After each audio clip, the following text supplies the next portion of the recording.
ನಮಸ್ಕಾರ ರೀ ಎಲ್ಲರಿಗೂ. ಬನ್ನಿ ಸ್ವಲ್ಪ ಇವತ್ತು ಎಂಟರ್ಟೈನ್ಮೆಂಟ್ ಬಗ್ಗೆ ಮಾತಾಡೋಣ. ಸೊ OTTದಾಗ ನಾನು ಮತ್ತೊಂದು ಫಿಲ್ಮ್ ನೋಡ್ಕೊಂಬಂದೆ ಅಂದರೆ ಹೊಸ ರಿಲೀಸ್ ಅಲ್ಲ, ಹಳೆ ಫಿಲ್ಮೇ ನೋಡ್ಕೊಂಬಂದಿದ್ದೀನಿ. ಯಾವುದಪ್ಪ ಅಂದ್ರೆ ಕನ್ನಡ ಫಿಲ್ಮ್ ರೀ, ಇಬ್ಬನಿ ತಬ್ಬಿದ ಇಲೆಯಲ್ಲಿ ಅಂತ. ಸೊ ಇದು ಇಬ್ಬನಿ ತಬ್ಬಿದ ಇಲೆಯಲ್ಲಿ ಫಿಲ್ಮ್ ನೋಡ್ರಿ, ಥಿಯೇಟ್ರ್ನಾಗ ರಿಲೀಸ್ ಆದ ಭಾಳಷ್ಟು ಮಂದಿ ನೋಡ್ರಿ ಚಲೋ ಆಯ್ತು ಅಂತ ಹೇಳಿದ್ರೆ, ಆದರೆ ನಾ ಇರೋ ಜಾಗದಾಗ ಬಂದಿದ್ದಿಲ್ಲ.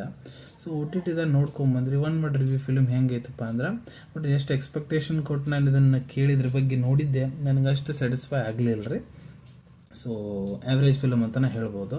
ಸೊ ಇದು ಫಿಲಮ್ ನಾನು ನೋಡ್ರಿ, ಒಂದು ಹೀರೋ, ಇಬ್ಬರು ಹೀರೋಯಿನ್ ಅದಾರ, ಸಿದ್ಧಾರ್ಥ್, ಅನಾಹಿತ ಮತ್ತು ರಾಧಾ ಅಂತ. ಸೊ ಸಿದ್ಧಾರ್ಥಗೆ ರಾಧಾ ಜೊತೆಗೆ ಮದುವೆ ಆಗ್ತಿರ್ತೈತಿ. ಮದುವೆ ಟೈಮ್ನಾಗ ಅವ ನನಗೆ ಬೇಡ ಮದ್ವೆ, ನಾನು ಆಕಿನ ಲವ್ ಮಾಡ್ತೀನಿ, ಆಕಿನ ನೆನಪಾರಿಲ್ಲ ಅಂತ ಹೇಳ್ತಾನೆ. ಮತ್ತು ಫ್ಲ್ಯಾಶ್ ಬ್ಯಾಕ್ ಸ್ಟೋರಿ ಚಾಲೂ ಆಗುತ್ತೆ ಸಿದ್ಧಾರ್ಥ್ ಅನಾಹಿತದ್ದು. ಸೊ ಅಲ್ಲಿ ಫ್ಲ್ಯಾಶ್ ಬ್ಯಾಕ್ ಸ್ಟೋರಿ ಸ್ಟಾರ್ಟ್ ಆಗ್ತಾ ಕ್ಯಾನ್ಸರ್ ಐತೆ ಅನ್ನೋದು ಗೊತ್ತಾಗುತ್ತೆ. ಮತ್ತು ಅದೇ ಸೇಮ್ ಕ್ಯಾನ್ಸರ್ ಸ್ಟೋರಿ ಅಲ್ಲೇ ನನಗೆ ಬೇಸರ ಆಗಿಬಿಡುತ್ತೆ ರೀ. ಏನು ಕ್ಯಾನ್ಸರ್ ಸ್ಟೋರಿ, ಸ್ಟಾರ್ಟಿಂಗ್ 20 ನಿಮಿಷ ಸಿದ್ಧಾರ್ಥ್ ಮತ್ತು ರಾಧಾದಿತ್ತು ನೋಡ್ರಿ ಜೋಡಿ, ಅಲ್ಲಿ ಭಾಳ ಇಂಟ್ರೆಸ್ಟಿಂಗ್ ಇತ್ತು ರೀ. ಸಾಂಗ್ಸ್ ಚೆನ್ನಾಗಿದ್ದು.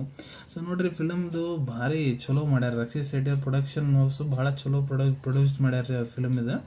ಆದರೆ ಸ್ಟೋರಿ ಸ್ವಲ್ಪ ಯಾಕೋ ನನಗೆ ವೀಕ್ ಅನ್ನಿಸ್ತು ರೀ. ಪರ್ಫಾರ್ಮೆನ್ಸು ಸೂಪರ್ ಐತ್ರಿ ಹೀರೋದು. ಇಬ್ಬರು ಹೀರೋಯಿನದ ಪರ್ಫಾರ್ಮೆನ್ಸ್ ಬಗ್ಗೆ ಮಾತಾಡ್ಬೇಕಂದ್ರೆ ಸೂಪರ್ ಪರ್ಫಾರ್ಮೆನ್ಸ್ ಐತ್ರಿ. ಎಲ್ಲಿ ಎರಡನೇ ಮಾತಾ ಇಲ್ಲ, ಪರ್ಫಾರ್ಮೆನ್ಸ್ ವೀಕ್ ಐತಿ ಒಟ್ಟ ಇಲ್ರಿ, ಭಾಳ ಚಲೋ ನಟನೆ ಮಾಡ್ಯಾರ. ಆದರೆ ಸ್ಟೋರಿನ ಸ್ವಲ್ಪ ಯಾಕೋ ವೀಕ್ ಅನ್ನಿಸ್ತು. ಮತ್ತು ಕ್ಯಾನ್ಸರ್ ಫಿಲ್ಮ್ ಮೊದಲು ನೋಡಿ ನಾನು, ಅದೇ ಸೇಮ್ ಕಾನ್ಸೆಪ್ಟು ಹೊಸ ಸ್ಟೈಲ್ನಾಗ ತಂದಾರ ಅಂತ ಅನಿಸ್ತು ರೀ.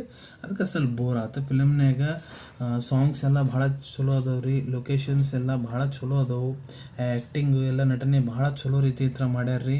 ಕಾಲೇಜ್ ಪಾರ್ಟ್ ಸ್ವಲ್ಪ ತೋರಿಸ್ತಾರೆ ರೀ. ಕಾಲೇಜ್ ಪಾರ್ಟ್ನಾಗ ಶೂಟಿಂಗ್ ಏನು ನಡೆದೈತೆ ಅದು ಭಾಳ ಚೆನ್ನಾಗಿದೆ. So over all film average ಐತ್ರಿ, ಅಂತ ಚಲೋ ಇಲ್ಲ ಅಂತಲೇ ಹೇಳಕ್ಕೆ ಬರಂಗಿಲ್ಲ. ಆದರೆ ಎಷ್ಟು ಚಲೋ ಮಂದಿ ನಂಗೆ ಇದ್ರ ಬಗ್ಗೆ ತಿಳಿಸಿದ್ರು ಅಷ್ಟು ಚಲೋ ನನಗೆ ಯಾಕೋ ಅನಿಸ್ಲಿಲ್ಲ. ರೆಗ್ಯುಲರ್ ಕ್ಯಾನ್ಸರ್ ಸ್ಟೋರಿನೇ ಐತ್ರಿ ಇದ್ರಾಗೂ. ಸೊ ನೀವು ಏನಾದರೂ ನೋಡಿಲ್ಲ ಅಂದರೆ ಅಮೆಝಾನ್ ಪ್ರೈಮ್ನಾಗ ಹೋಗಿ ನೋಡ್ರಿ, ಅಲ್ಲಿ ಫ್ರೀನಾಗ ಐತಿ, ಕನ್ನಡ ಭಾಷೆದಾಗ ಮಾತ್ರ ಈ ಫಿಲ್ಮ್ ಇರೋದು. ಸೊ ನೋಡಾದ್ಮೇಲೆ ನಿಮಗೆ ಹೆಂಗೆ ಅನಿಸ್ತು ಅನ್ನೋದು ನಮ್ಮ ಕಮೆಂಟ್ ಸೆಕ್ಷನ್ನಾಗ ತಿಳಿಸೋದು ಮರೆಯೋಕೆ ಹೋಗ್ಬಿಡ್ರಿ. ಸಿಗೋಣ ಒಂದು ಹೊಸ ವಿಡಿಯೋದಾಗ ಒಂದು ಹೊಸ ವಿಷಯದ ಜೊತೆಗೆ. Till than take care. ಧನ್ಯವಾದಗಳು.